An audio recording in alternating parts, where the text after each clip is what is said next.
Tunjukkan aku jalan lurusmu untuk menggapai surgamu. Terangiku dalam setiap langkah hidupku, karena ku tahu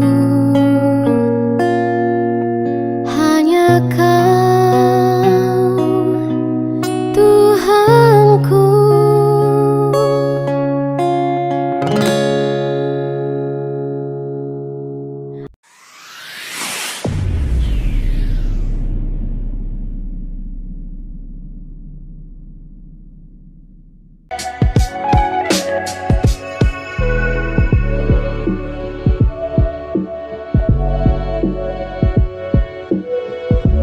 Mereka punya pengetahuan banyak, Gus Dur, Soekarno, Habibie punya Habibie, meskipun dia stupnya teknologi ya.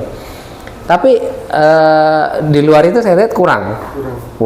Tapi aku pas itu ya sempat. Nggak kayak itu, maksud saya gini, berpengaruh nggak orang banyak baca buku dengannya apa yang ditinggalkan imajinasinya itu? Kalau itu aku nggak bisa jawab. Loh gimana sih? Ya, Bang Rahmat udah dikasih gambaran, saya nggak apa-apa, nggak kaya. Iya. Tapi pada posisi itu saya pede untuk memunculkan argumentasi. Lihat nih, kita punya pemimpin, dia tuh nggak. Kalau saya orangnya lebih gini ya Pak ya, yang penting saya bisa ngetawain orang.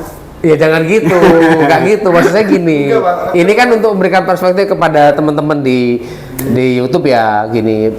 Kenapa sih kita kan mesti ngejawab tuh? Kenapa sih orang mesti baca buku? Kalau ada seorang pemimpin, dia baca teks, memalukan nggak di depan rakyatnya? Enggak Pak. kalau aku semuanya baik Pak, untungnya baik. Yang salah itu ketika dia bukan baca teks Pak, tapi dia nggak bisa bersikap sebagai pemimpin dan dia nggak bisa memproduksi kebijakan yang berpihak pada rakyat. Itu baru memalukan. Ya, Membaca itu mungkin dia grogi atau bagaimana gitu kan, ya nggak masalah. Buktinya dia merekrut Orang-orang pinter juga kan. orang-orang Nah orang-orang pinter tuh baca nggak? ya orang-orang pintar itu baca pasti. Tetap orang yang ngebaca itu tetap lebih baik daripada yang tidak membaca. Ya tapi dia kan disuruh buatin saya teks. Iya, nggak apa-apa. Tapi dia artinya dia pemimpinnya juga kan gini, nggak semua pengetahuan itu kita pelajari ya. Misalnya saya nggak ngerti nih, saya sebagai pemimpin sekarang, saya nggak ngerti nih soal arsitektur, saya panggil ahli arsitektur. Iya. Itu artinya saya menghargai pengetahuan. Nggak malah kelihatan goblok kalau orang sok tahu semua hal. Iya. Nggak masalah. Misalkan cerita tentang pidato tentang arsitektur ini gitu kan, iya dia minta buatin gitu kan, baca dia nggak masalah Pak. Contoh Pak Umar itu. Tapi nanti dulu Pak, tapi salah itu ketika dia nggak bisa menangkap aspirasi masyarakat. Itu yang saya sebut anti pengetahuan. Umar Ahmad itu nggak ngerti arsitektur.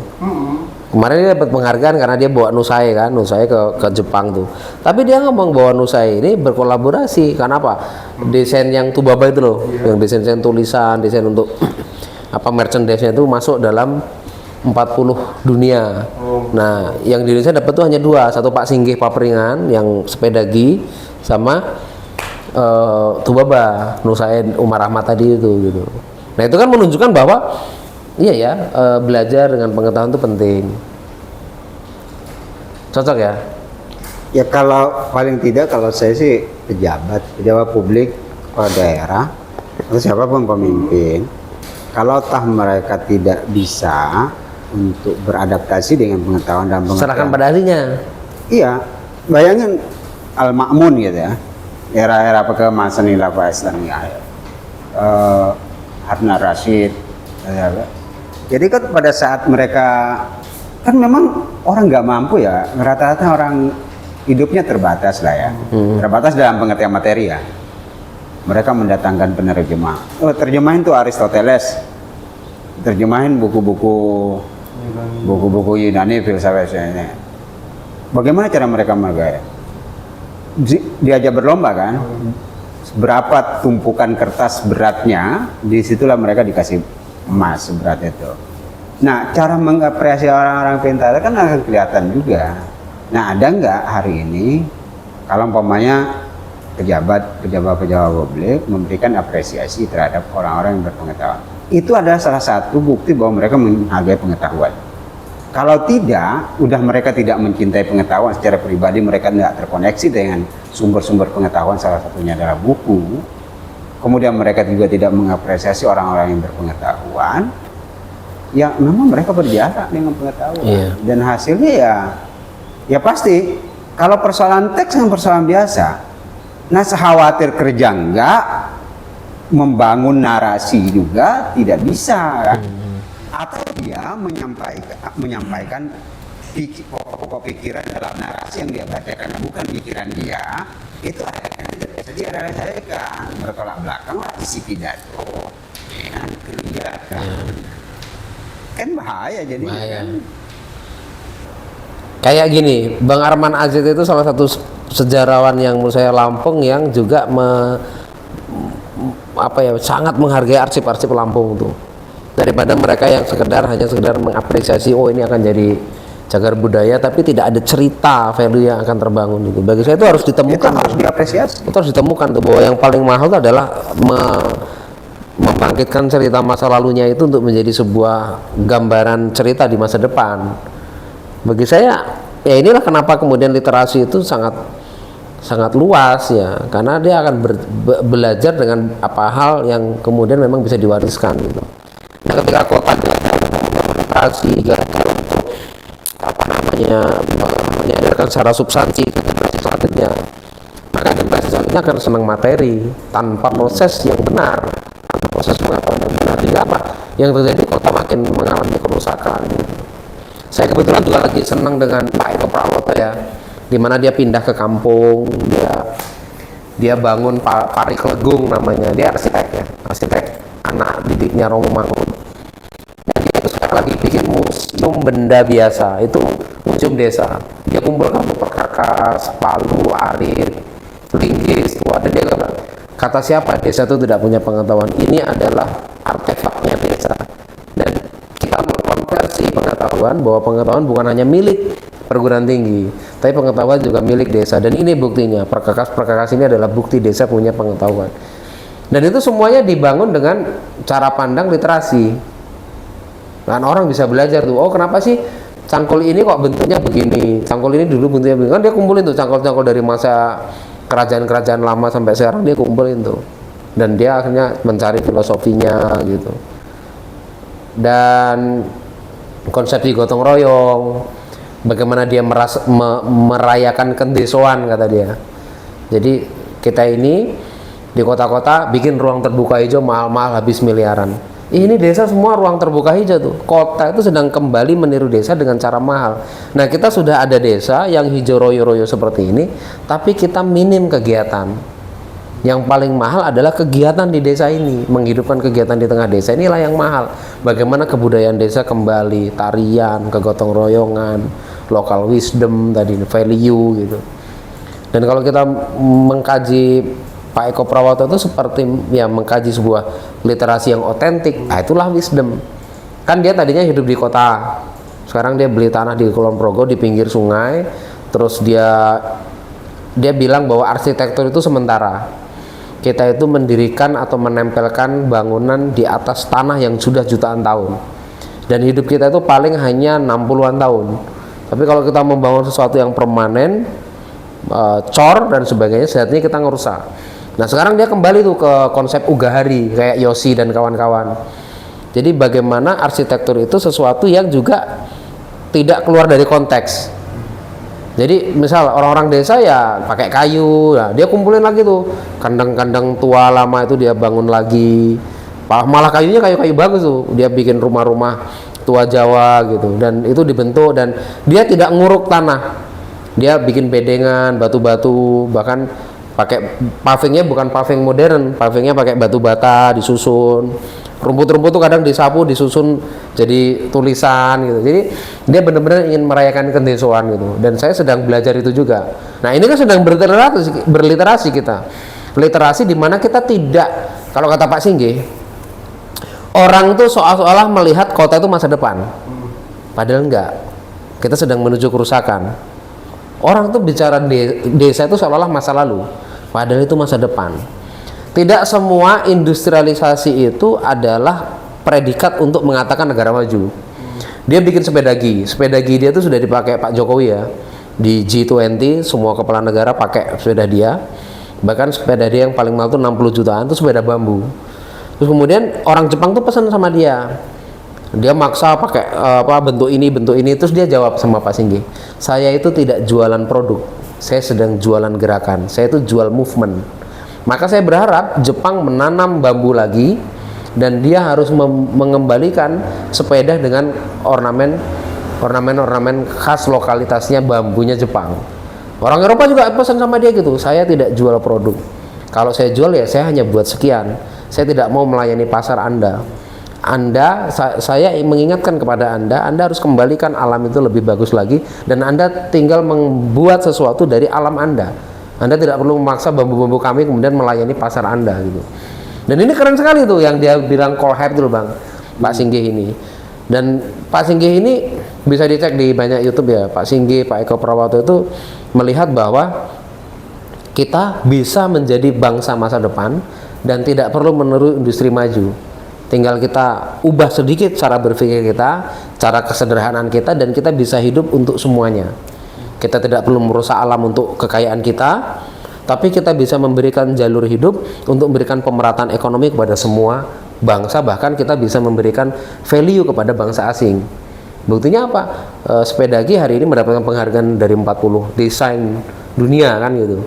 Jadi sepeda bambu, kemudian dari unsur besinya, besi yang lokal orang Temanggung bikin, jadi menggabungkan antara kerasnya bambu dengan besi juga masih ada, tapi bambu ini menjadi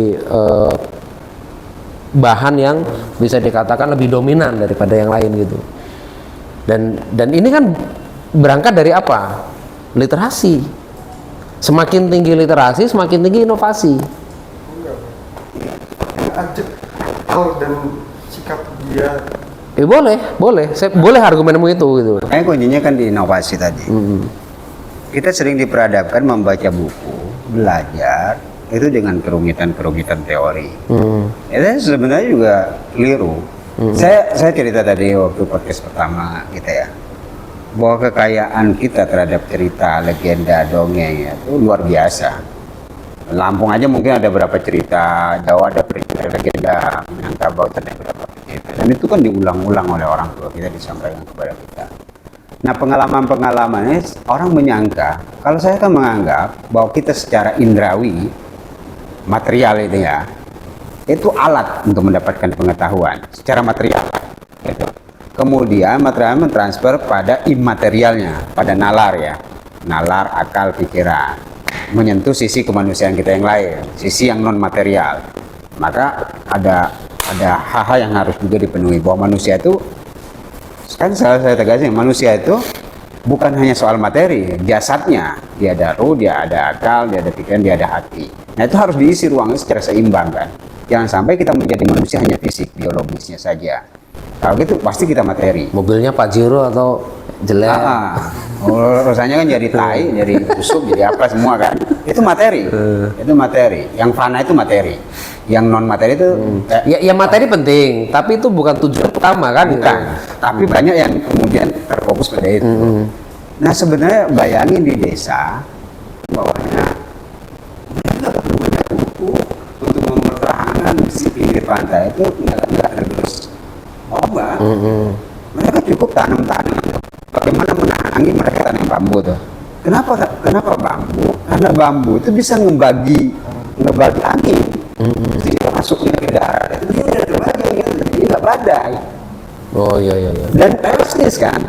Sana sini. Kalau dia tahan punya pohon-pohon besar, dalam asumsi orang, ini pohon besar bisa nahan angin, roboh.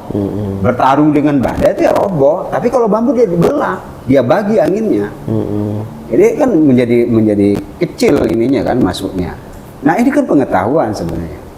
Nah kita mendapatkan pengetahuan dari sekolah, dari perguruan tinggi, dari membaca buku, kemudian baru mau coba-coba, bereksperimen, gagal, coba lagi, trial error gitu. Nah mereka mencoba itu berkali-kali dan menjadi pengetahuan, dan itulah yang ditulis. kenapa perlu ditulis dan kenapa perlu kita baca? Karena kita perlu membaca pengalaman masa lalu. Jadi kan sebenarnya soal cerita sebagai kitab besar lah ya, buku besar. Kalau ada Islam itu sebagai induk dari semua bukunya lah ya, Al-Quran gitu. Apa sih cerita di Al-Quran? Nah, cerita tentang masa lalu. Masa lalu ya. Sisanya adalah peringatan dan kabar gembira. Jangan buat kerusakan ya. Iya kan? Iya. Cerita masa lalu tuh, soal Al-Quran cerita masa lalu. Ada yang metafor, ada yang mukamat gitu yang jelas gitu. Ada yang mutasyabihah gitu. Sehingga perlu interpretasi. Kenapa Tuhan memberikan ruang interpretasi? Karena Tuhan menciptakan manusia dengan nalarnya agar interpretasi itu berkembang, nggak kaku gitu, nggak kaku kayak kanubuk kering itu. Jadi sebenarnya menurut saya buku besar kita itu mengajarkan kalau ini nggak ditulis, nggak ada buku, selesai tuh. Kehilangan tradisi lisannya juga hilang. Tradisi lisan pasti hilang, berkurang gitu. Maka lahirlah buku lah yang kita baca. Ya itu kayak ini loh Bang, orang Mentawai mati digigit ular yang diceritain Mas Dandi itu loh. Iya. Itu kan gara-gara memang orang sekolah, orang Mentawai kan dulu nggak sekolah pada sekolah. Nah, orang gigit ular Mentawai itu tahu tanaman apa untuk mengobati orang digigit ular. Gara-gara orang ini sekolah, nah, dia bingung digigit ular. Padahal kapal itu dia hanya datang 2 hari dalam 1 minggu. Pas digigit ular, pas kapal nggak datang, mati. Cerita matinya orang Mentawai digigit ular itu menunjukkan bahwa sekolah tidak mengajarkan untuk pulang. Yang diajarkan di sekolahan kayak gitu, sedangkan ada lokal ini sudah ada pengetahuan lokal, orang Mentawai kayak tadi orang pantai dan sebagainya itu kemudian hilang. Nah, sebenarnya orang dulu menemukan pengetahuan kan karena juga membaca alam.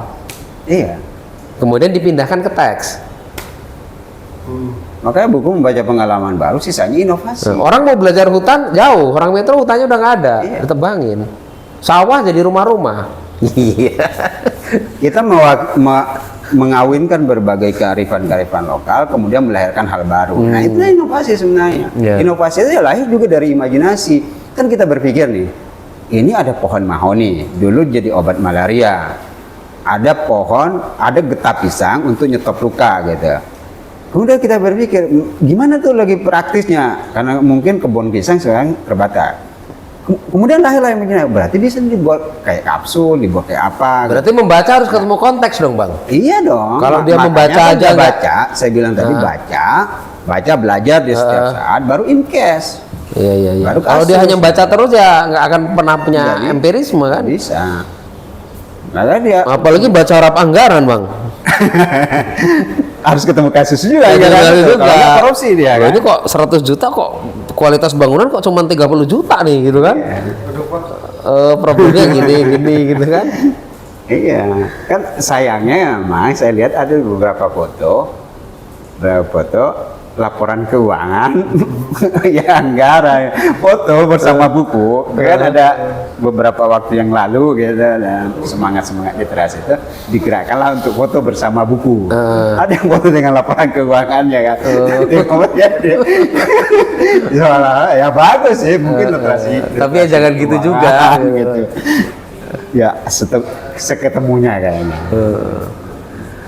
Oke, jadi kalau Aprian yakin bahwa ini adalah sebuah tradisi yang tidak perlu divisualisasi, membaca adalah sebuah keheningan, niatnya diri gitu. Iya, membaca itu ya ngapain? Tapi kalau hari-hari ke depan aku sama Bang Rahmat di sini ngeribetin kamu, konten-konten di sini kamu ganggu nggak? Nggak apa ya. Satu saat kita mungkin bedah buku gitu boleh. Jadi nggak pernah ada masalah. Dia baru sadar kalau masalah kalau dia ditegur. Oh ternyata masalah. Oh iya. Ada yang negur ya. Wah ngapain itu masukin 2 orang itu gitu kan? Mata CCTV. Iya. Oh. Kedengeran juga? Kedengeran Enggak. Kedengeran enggak boleh ada. Oke. Ya kalau CCTV kan kalau kamu ngapa-ngapain negatif itu urusan kamu. Kalau kita kan positif di sini.